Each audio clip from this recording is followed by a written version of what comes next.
Hello, I'm Howard, pastor of the Roseville New Church, and welcome to Spiritual Shorts. Let me ask you a question. How many of you remember the 1983 movie Trading Places? If you don't, here's a quick summary. It's set in my hometown of Philadelphia. The story opens with two wealthy brothers, partners in a large commodities trading firm. They're making a callous bet over the outcome of swapping the lives of a privileged executive in their own firm, Harvard-educated Louis Winthorpe III, and a struggling street hustler, Billy Ray Valentine. Overnight, one man loses everything and the other gains it all.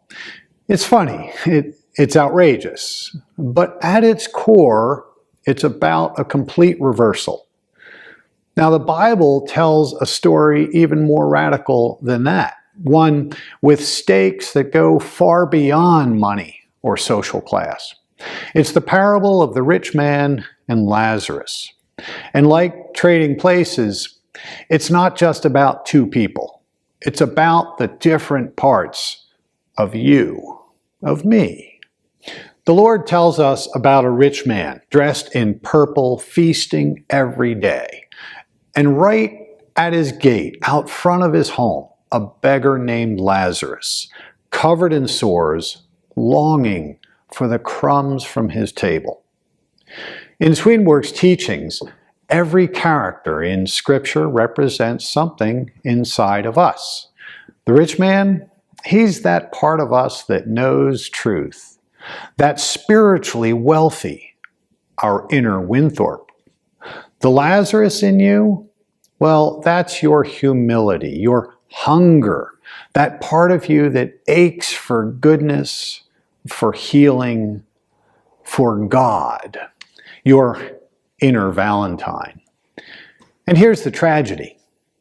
In the parable, those two never connect. The rich man ignores Lazarus. Knowledge is hoarded and hunger is left unsatisfied. In the church, we are spiritually rich. We've been given incredible treasures. The Word, the heavenly doctrine, the incredible revelation of the inner sense revealed to Swedenborg, truths about the inner life, about heaven and hell. And this is our purple and fine linen. But wealth brings responsibility. The rich man's sin wasn't that he had plenty, it was that he saw need and did nothing about it. We do the same when we hoard our insights, when we close our hearts, when we forget that spiritual truth is meant to be shared, something I'm working hard to do with this channel. But we're also Lazarus. We are broken, bruised, longing. And this poverty of spirit, it's not a curse, it's a blessing. Because those who hunger and thirst for righteousness will be filled. Lazarus' very name means, God is my help. And it's that simple, honest hunger for the Word, for truth, that makes room for the Lord to heal us. And here's the call of the parable. Let your Winthorpe and your Valentine meet. Let your rich man feed your Lazarus. Don't let your knowledge sit unused while your hunger starves.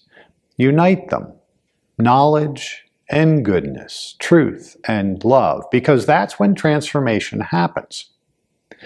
And here's where Trading Places actually gives us a glimpse of what the parable leaves unresolved. In the film, Winthorpe and Valentine, they don't stay divided, they team up. They take the best of their different experiences and work together to expose the cruelty of the brothers who tried to manipulate them. Swedenborg would say this is how it's meant to be within us. The rich man, part of us, and the Lazarus, part of us, joining forces. When our knowledge serves our hunger for good, and our hunger for good keeps our knowledge humble, then we become strong enough to unmask the false loves and selfish schemes that are trying to ruin our inner life. The Lord ends up with a sobering picture.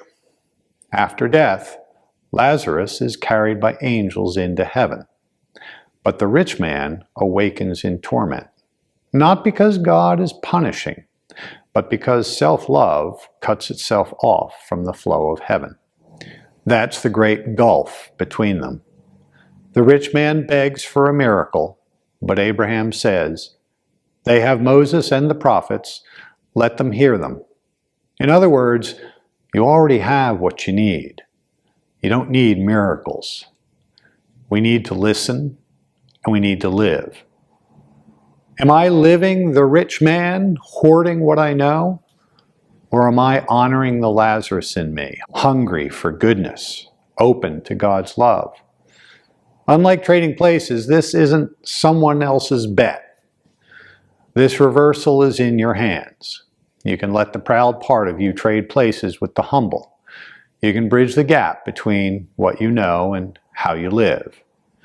Because when we admit our poverty, that's when we inherit the true riches of heaven. God bless you, and thank you for joining me for this episode of Spiritual Shorts.